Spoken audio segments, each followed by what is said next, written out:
Good afternoon, student. Today we will start the new chapter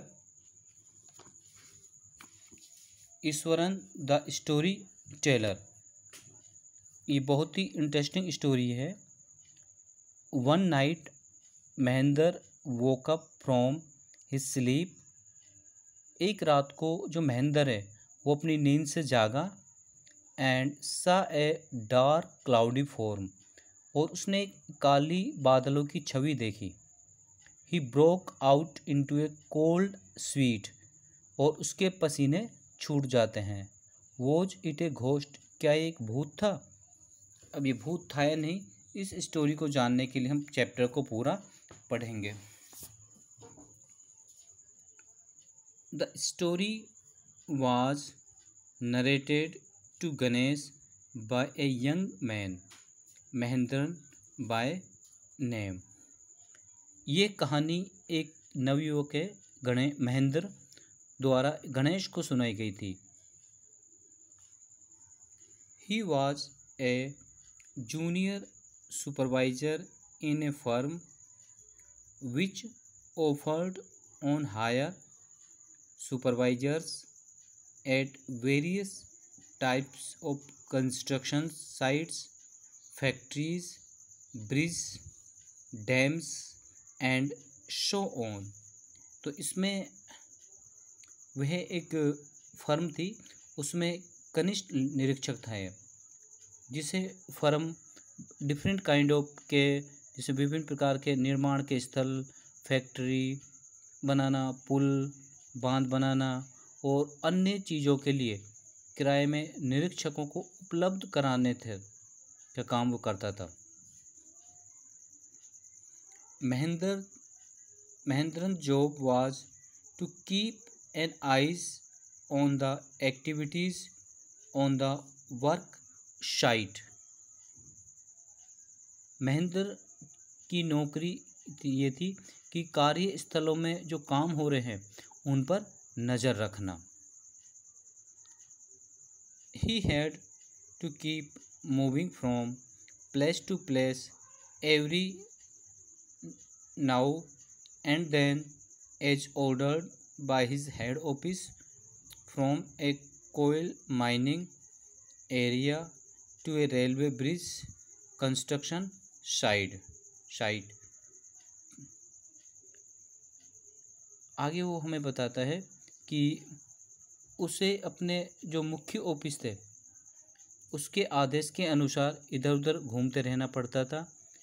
कोयले की खान में के क्षेत्र में किसी रेलवे पुल के निर्माण तक, तथा वहाँ से कुछ महीने बाद किसी अन्य स्थान पर। After a few month to a chemical plant, कुछ महीने बाद एक केमिकल प्लांट, रसायन प्लांट में। Which was coming up somewhere, जो काम करने जाना होता था। कहने का मतलब ये कि बार बार उसको अपना जगह बदलनी पड़ती थी, कभी भी कहीं भी उसका स्थानांतरण हो जाता था। ही वॉज ए बैचलर, वो एक कुंवारा था।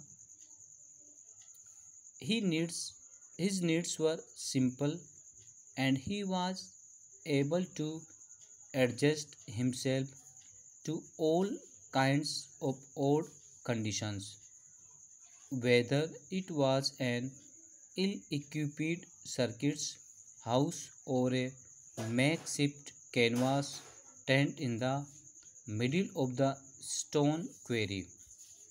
जैसे बताया कि ये एक बैचलर था अभी, और उसकी जो ज़रूरतें थी वो बहुत ही सामान्य थी, और वो हर प्रकार की जो विषम परिस्थिति या दशाओं में भी अपने आप को एडजस्ट करने में सक्षम था। चाहे कोई घटिया सा सर्किट घर हो, या उसे पत्थरों की खदान के बीच में कोई काम चलाऊ तंबू, या कोई रसोइया था, एक ईश्वरन जो उसके लिए बड़े काम का आदमी था। कहीं भी रहना पड़े। But one asset he had was his cook, सबसे इम्पोर्टेंट बात उसके लिए थी उसका एक जो कुक था, Iswaran. The cook was quite attached to Mahendra, जो एक कुक था ईश्वरन, ये महेंद्र से बहुत ज़्यादा लगाव था इसको। And followed him uncomplaining wherever he was posted। और जहाँ कहीं भी महेंद्र की पोस्टिंग होती थी, ईश्वरन बिना कोई कंप्लेंट किए, बिना कोई शिकायत किए उसके साथ में जाता था। ही कुकड फॉर महेंद्र, वे महेंद्र के लिए भोजन बनाता था। वॉश्ड हिज क्लॉथ, उसके कपड़े धोता था। Chatted away with his master at night, और रात के समय अपने मालिक के साथ में बातें किया करता था। He could weave out endless stories and anecdotes on varied subject. ये जो ईश्वरन था, ये विभिन्न विषयों पर अनंत कहानियाँ किससे गढ़ा करता था। मतलब इसमें इतनी चतुरता थी कि वो कभी भी किसी भी समय कोई भी एक नई कहानी गढ़ लिया करता था। ये ईश्वरन के अंदर एक विशिष्ट क्वालिटी थी। Eswaran also had an amazing capacity to produce vegetables, cooking ingredients seemingly out of nowhere in the middle of a desolate landscape with no shops visible for miles around। Eswaran में एक बहुत ही अद्भुत क्षमता थी, क्या कि जिससे वे सब्जियां और पकाने की अन्य वस्तु न जाने कहाँ से उत्पन्न कर लेता था। जहाँ मीलों तक कोई दुकान नहीं दिखाई देती थी, वहाँ भी वो इन सब की व्यवस्थाएं कर लिया करता था। और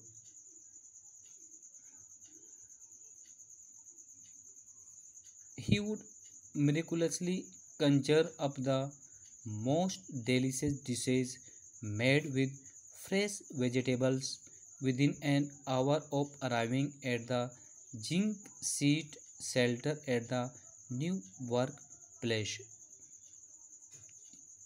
जहाँ मीलों तक कोई दुकान नहीं दिखाई देती थी, वह जिंक सीट के आश्रय के नीचे एक कार्यस्थल पर 1 घंटे के अंदर ताज़ी सब्जियों से बने बहुत ही स्वादिष्ट भोजन एक चमत्कारपूर्ण तरीके से तैयार कर देता था। मतलब बहुत अच्छा भोजन बना देता था वो।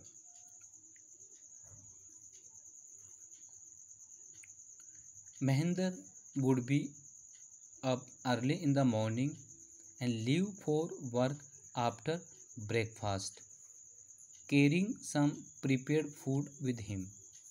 महेंद्र सवेरे उठकर नाश्ता लेकर अपने काम पर चला जाता था, उसके लिए कुछ तैयार भोजन ले जाता था।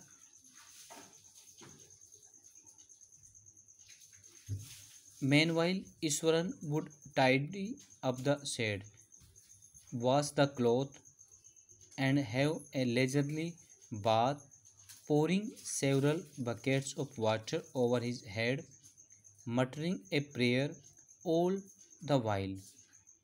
और इसी दौरान जो ईश्वरन था, वो छप्पर को थोड़ा सुधार देता था, कपड़ों को धोता था, फिर पानी की कई बाल्टियों से मज़े से नहाता था। उसी दौरान वो धीरे धीरे कोई प्रार्थना भी गुनगुनाता रहता था। It would be lunch time by then, उस समय तक फिर लंच का टाइम हो जाता था। एंड आफ्टर ईटिंग, खाने के बाद, he would read for a while before dosing of, फिर वो अपराह्न के समय नींद लेने से पहले थोड़ी देर पढ़ता था। The book was usually some popular Tamil thriller running to 100 of pages, और वो लगभग कई सौ पृष्ठ वाली एक तमिल भाषा की रोमांचक पुस्तक पढ़ता था। Its imaginative descriptions and narrative flourish would hold Iswaran to thrill. उसमें बुक के अंदर जो बहुत ही काल्पनिक वर्णन वृत्तांत ईश्वर के मन में आते थे, जिनसे वो नई नई स्टोरियाँ घड़ता था। Okay student, have a nice day.